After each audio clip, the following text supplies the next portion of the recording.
امی عائشہ صدیقہ رضی اللہ تعالیٰ عنہا نے پیغمبر صلی اللہ علیہ وسلم کے سامنے یہ واقعہ بیان کیا۔ امی عائشہ صدیقہ رضی اللہ تعالیٰ عنہا فرماتی ہیں یہ واقعہ سن کر پیغمبر صلی اللہ علیہ وسلم اتنی مسکرائے اور خوش ہوئے، مجھ سے بار بار وہ واقعہ سنتے رہے، میں سناتی رہی اور محبوب صلی اللہ علیہ وسلم بار بار وہ واقعہ سنتے رہے۔ میرے گھر کے سامنے کس کا گھر ہوگا؟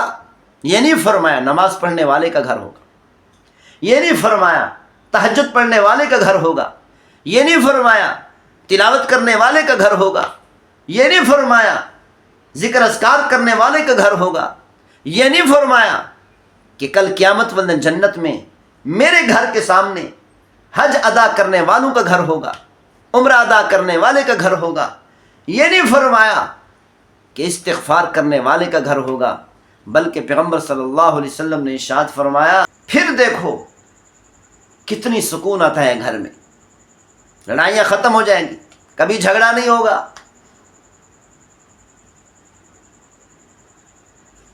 اور گھر والوں کو چاہیے کہ برداشت کرے، برداشت کا مادہ پیدا کرے۔ جب غزوہ احد میں صحابہ کرام رضوان اللہ علیہم اجمعین سے غلطی ہوئی، پیغمبر صلی اللہ علیہ وسلم غزوہ احد کے بعد ان صحابہ کرام پر بڑے غصے تھے، بڑے ناراض تھے جن صحابہ کرام سے غلطی ہوئی، کوتاہی ہوئی۔ اللہ تعالیٰ نے قرآن مجید فرقان حمید کو اتار دیا، فرمایا وَلَقَدْ عَفَا اللَّهُ عَنْهُ،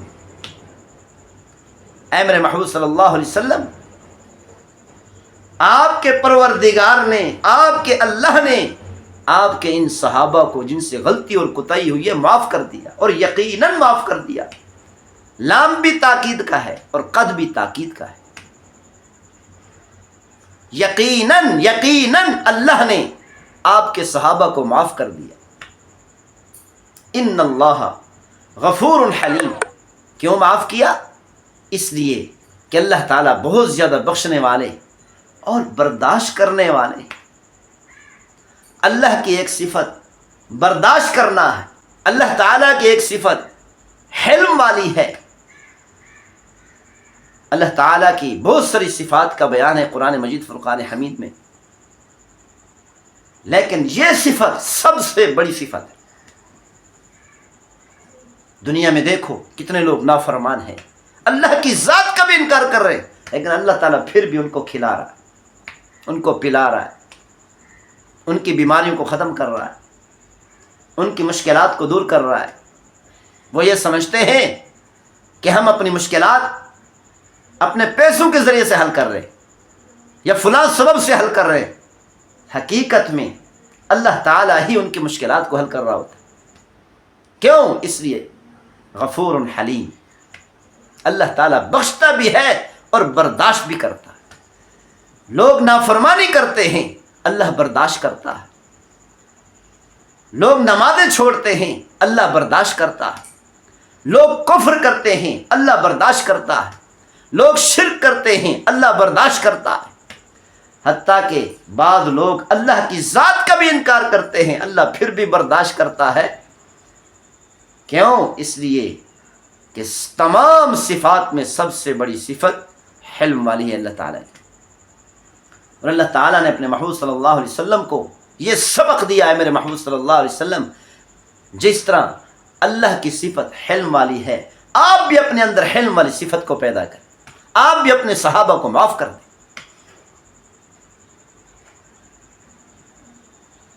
اگر کسی گھر والوں کے اندر برداشت کرنے والی، حلم والی، تحمل والی صفت آ گئی تو وہ گھر دنیا میں جنت بن جائے گا۔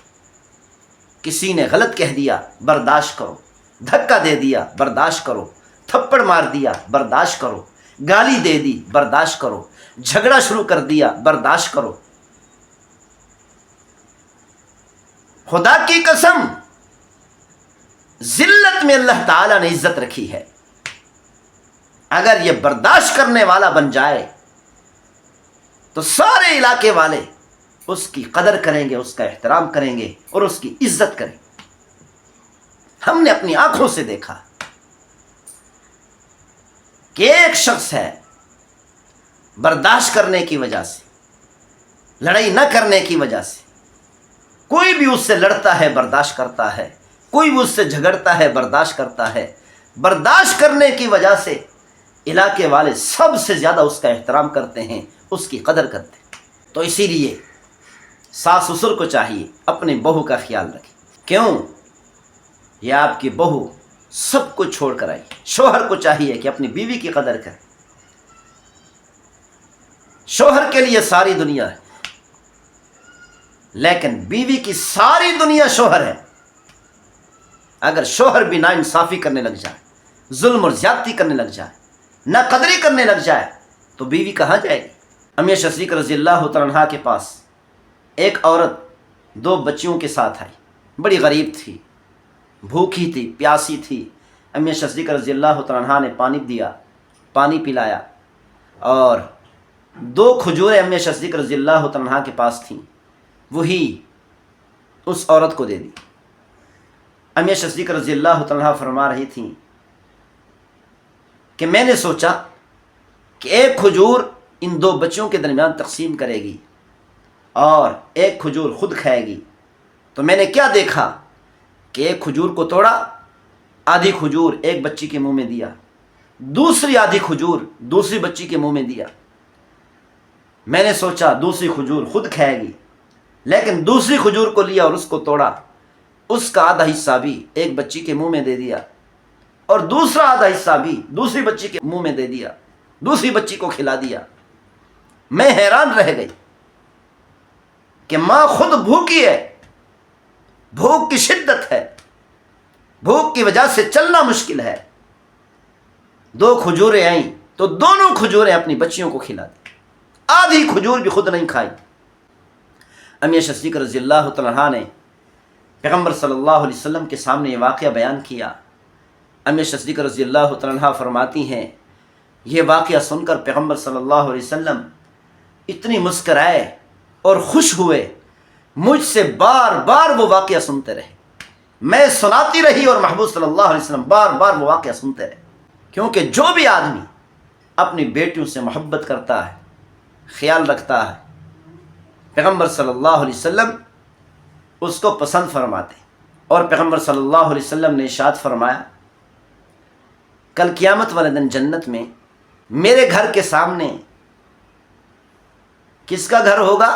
یہ نہیں فرمایا نماز پڑھنے والے کا گھر ہوگا، یہ نہیں فرمایا تہجد پڑھنے والے کا گھر ہوگا، یہ نہیں فرمایا تلاوت کرنے والے کا گھر ہوگا، یہ نہیں فرمایا ذکر اذکار کرنے والے کا گھر ہوگا، یہ نہیں فرمایا کہ کل قیامت والے دن جنت میں میرے گھر کے سامنے حج ادا کرنے والوں کا گھر ہوگا، عمرہ ادا کرنے والے کا گھر ہوگا، یہ نہیں فرمایا کہ استغفار کرنے والے کا گھر ہوگا، بلکہ پیغمبر صلی اللہ علیہ وسلم نے ارشاد فرمایا، کل قیامت والے دن جنت میں میرے گھر کے سامنے اس شخص کا گھر ہوگا، اس شوہر کا گھر ہوگا جو شوہر اپنے گھر والوں سے محبت اور پیار سے پیش آتا ہے۔ کس قدر پیغمبر صلی اللہ علیہ وسلم نے بتایا کہ گھر میں محبت اور پیار سے رہنا کتنی اہم ہے، محبت اور پیار سے پیش آنا ہر ایک سے کتنی اہمیت رکھتا ہے۔ عبادات سے بھی آگے بڑھ گیا۔ اسی لیے ہمیں چاہیے کہ ہم برداشت کرنے والے بن جائیں، معاف کرنے والے بن جائیں۔ ہمیں چاہیے کہ گھر کے اندر محبت اور پیار سے رہیں۔ اللہ تعالی ہم سب کو عمل کرنے کی توفیق نصیب فرمائے۔ وما توفیقی الا باللہ۔